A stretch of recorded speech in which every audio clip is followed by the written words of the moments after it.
No trade-ins. Not in this guitar shop. Nada. It's over. Done. Stay tuned. We'll tell you why. Hey, it's me, Baxter. Yeah, me, Jonathan. Okay, we're just kidding. There's trade-ins allowed. Mostly. We like trade-ins. Sort of. But we've been seeing this going on at other guitar shops. Yes. Which is really funny. Like, and we've had some folks reach out and be like, hey, my local guitar shop's not taking trade-ins anymore. And we're like, that's peculiar. Or do they know something we don't know? Well, I feel like we've tightened up a little. I mean, we haven't said no trade-ins, but I feel like, Well, it's not 2021. No. It's not like the year after the plague where like everything was just like every guitar sells now. But it's we still love trade-ins. Like it's a fun thing it's just fun so people can get a fresh guitar. But let's study this for a minute. Yep. The economy's tightened a little bit. Yeah, things are expensive. Really? You haven't noticed it because you're what the people call the rich. That's right. But there's people who are going to believe that. They're like, yeah. Well, look at your beard. It's perfect. Reddit right now. That's right. I do. Burn Johnny at the stake. God. No, it's so shops have a different, I don't know, algorithm when it comes into taking in trades and whatnot. Sure. There's this thing is they have to be able to sell them. They have to. Are you telling me we don't want to take guitars in? They're just going to sit here forever? No, you can't just hang on the walls forever. They can't go home to the rich people that work here or the other folks. It's Some do find their way. No, that's the thing we've noticed. Like, so you look at, we'll just hit right into it. You look at Reverb as our main seller. eBay used to be at Reverb, has taken over obviously as the main musical instrument seller. So Reverb, the reality of this hasn't really hit Reverb yet. Right. Because Reverb sellers are not guitar shops. No. They're 90% of the time are hobbyists that are just trading gear. You have professional reverbers. That's a weird word. Who would have thought? That's even stranger than professional YouTubers. It's like when I hear like content, I'm a content maker. I'm like, God, it just irks me to be heard. I know, I guess we're making content right now, but it's just funny, but I consider myself just an idiot with a camera. A content creator. Yeah, that's the word. An influencer. You should let me in for free because I'm a content creator. I shouldn't have to wait in this line. I'm a content creator. And whatever, it's just absurd. I should have free food because I'm a content creator. Well, yeah. Well, obviously, if you're a hot content creator, yes. Anyway, so Reverb people selling on Reverb, it's just a hobby. They don't need to sell it necessarily unless they want to turn that into new gear themselves.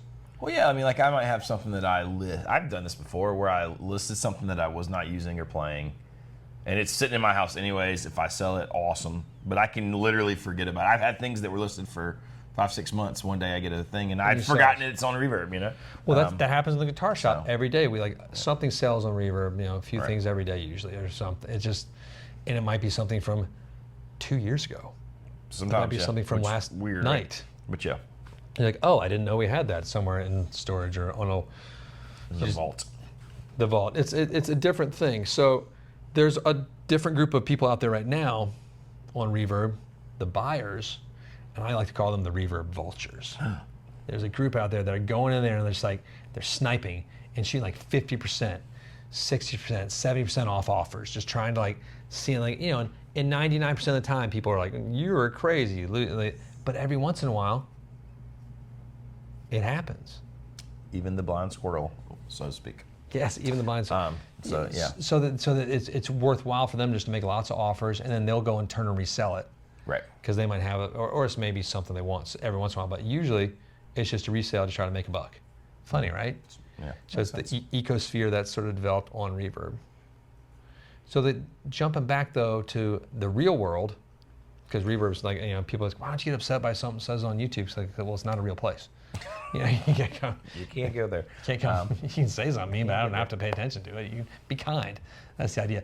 No, but in the real world, at guitar shops, like if you do have some great gear and you want to go sell it, I can see why some shops don't want to take it on because they have to sell it to make a profit. Well, you're tying up money. You're tying up your capital to buy something from someone, and then it's sitting on your wall, taking up space for something that maybe you would sell. So there's a little more consequence to it if you're a guitar shop and you take bad trades or things that are never going to move. One of my very old and wise friends named Derek has a phrase regarding this. If you don't want it, we probably don't either. He says that all. I love it. It makes me laugh so much. He does say that. There is some no, but it's a philosophy. Wisdom. It's not really true in the guitar shop, but sometimes it is. But you have to take that in when you go into a shop. You have to think about that. It's like, why do I not want this guitar? And But then all of a sudden, why do I think it's worth top dollar? Well, man, I can remember before, working in shops, and even when I had worked in shops a little bit, but I didn't get it yet, being a little offended. Like taking the thing in for a trade, or most of the time to trade, and it just not clicking and being like, what? I cannot believe you only offered me But X I paid amount, $1,000 for this. Why are you offering me now $300? Well, there's something in everyone's brain that wants to default where you put things sort of in your favor. And you can say, oh, no, it doesn't. Maybe when you're consciously trying to be fair, right. But maybe if the thing hasn't clicked, you're calculating like top dollar what your thing is worth and like wholesale cost of the other thing. And it can't work that way. No, well, and like, can't. simple math right here. Let's say, just to help, and we're right in the middle of this video too, so it's a good time for it. If you want to sell something and you think it's gonna you see it on Reverb for $1,000, and that's what they're all asking for. That's not the sale price. The shop or the person that you're selling to has to look at the value that they're going to sell it for, which is probably less than what the overall asking price is in general. So let's say it's $800 all of a sudden. So let's say that's the sale price. You're going to need to look at roughly 60%. Sometimes 50% of the offer, depending on condition of what you might get there. Because then you have to look into what the shop has to do, or the reseller. Usually, it's going to be a shop. If a shop's taking in, they are going to, if it's a good shop, they're going to photograph the piece. Yep. They're going to obviously set it up, restring it.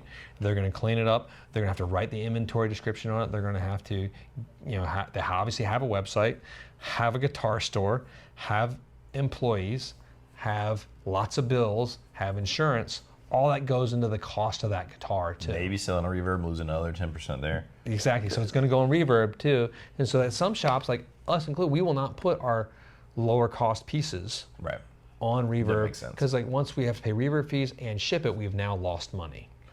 Well, and there's a mental calculation we sort of have to do as well with that 60%. Like we kind of know what, things surprise us sometimes, but for the most part, we know what's going to sell and what's going to sit. Like you just kind of know if you do this long enough. And if something's going to sit, it's really hard to be like, okay, well, here's 65% of that number. Right. You know what I mean? When you know you're going to sit on it forever. Yeah, we'll be straight and be like, this isn't, we're just not interested in your piece. And we don't want to offend, but that's where shops have to do that too. And if the shop doesn't have reach via social media, YouTube, and Instagram, and then their own website, it's literally just a wall hanger. Yeah. And then they have to look at how they're going to move this. Side note, if any of you know the name of the Clint Eastwood movie where he is a preacher, yeah, and he has to get his guns back on, the miners where the dude breaks the rock with his hand because the evil mining company wants to take all their claims. We were talking about this for like 2.5 minutes before the camera started. Well, it was rolling, but before this video started. And just like the girl is in love with him. I have no recollection. Of course. I love all Clint Eastwood movies. I don't know this movie. Don't worry. It's a great movie. It's a good one. And I can't remember the name of this one. It's because it just dropped my brain. The one where he is a country musician, and he brings that young kid on the road with him, and he takes her to a whorehouse. Because I remember hoping my father would have done that, which he might or might not have. And I'm not going to give that answer right now, but it explains a lot about me probably, thus not giving the answer. And I might have had a pet monkey as well that we traveled around the country in a truck. It's a long story.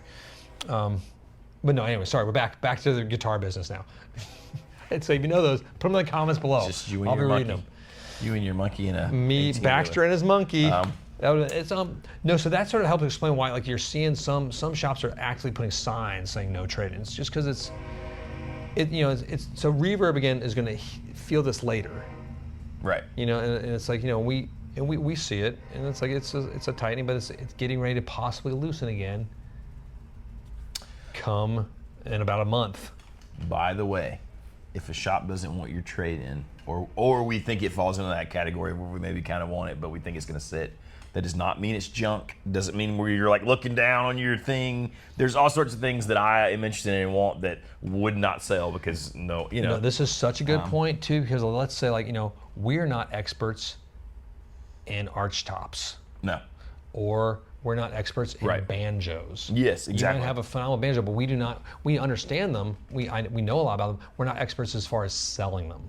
We don't have an audience built to sell the finest of arch tops, or the finest of classical guitars, or the finest of banjos. So it doesn't mean we don't like you or your toy, or the shop doesn't, but that instrument just would not be able to sell with us for the top dollar. Right. Now, if you have guitar ukuleles, that's our specialty. Get-to-lales? Is that what the word is? I don't know. We like fancy amps, fancy guitars, fancy steel strings, fancy, fancy electric Like all guitars. sorts of things. That's kind of what we do. We're not very good at everything, so we have to be just good at one sort of focused thing. We were the kids in high school you didn't want your daughter dating, not because they were dangerous, just because they were dumb. That is us, casino guitars.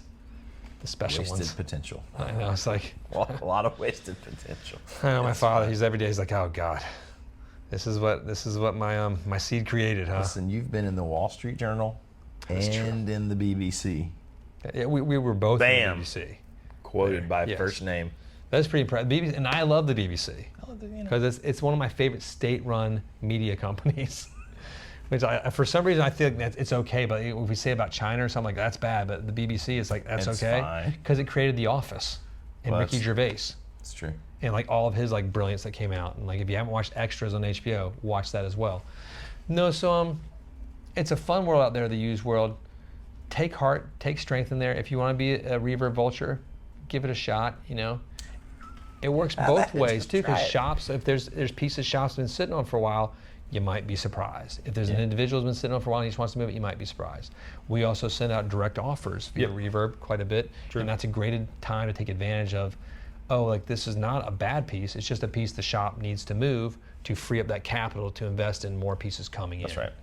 And to clear those shelves in the storage room, or the hooks, is what they call it too. I think that kind of sums it up, That's right? it. That's it. And if you are one of those few folks that have seen either Joker Part 2, Part 2, whatever it is. Did you see it? No, I haven't seen it yet. Or Megalopolis. Let us know your feelings on it. Those have been the two sort of like buzzwords. I don't know if I have the stomach to go see either one of those, honestly, right now. I was kind of Joker 2, it's looking bad from what I've read. because Joker 1 I liked that a lot. I thought it was cool. I thought it was really cool. It was like a nice study of like insanity. Like it or not, it was interesting. It was interesting to watch. It's in that movie was the first of the R-rated superhero movies to pass $1 billion in sales. Joker 1. It hit some milestones that this will not hit. Well, you had some interesting theories about how the Joker 2 could have worked. Sadly, I don't think they didn't go with your theories. But you had a really good theory about it. It was a good theory. I was like, man, that would be cool if that's what it is, but I don't think that's what happened. And maybe I don't know. I will watch it. I just don't know if I might. Eventually. I might go to the theater. I don't know. I still love movies in the theater. I'm a weirdo. It's like I love live shows. Oh, I'll tell about it in the next videos because it's too good. It's a secret Baxter happy news. We'll talk about it later. Click like, subscribe. Again, Hit the bell. be good. Watch the road to 100,000. Wednesday mornings, live stream. 10 a.m. Eastern time. Eastern Standard Time. EST. Love all you guys out there. Peace be with you.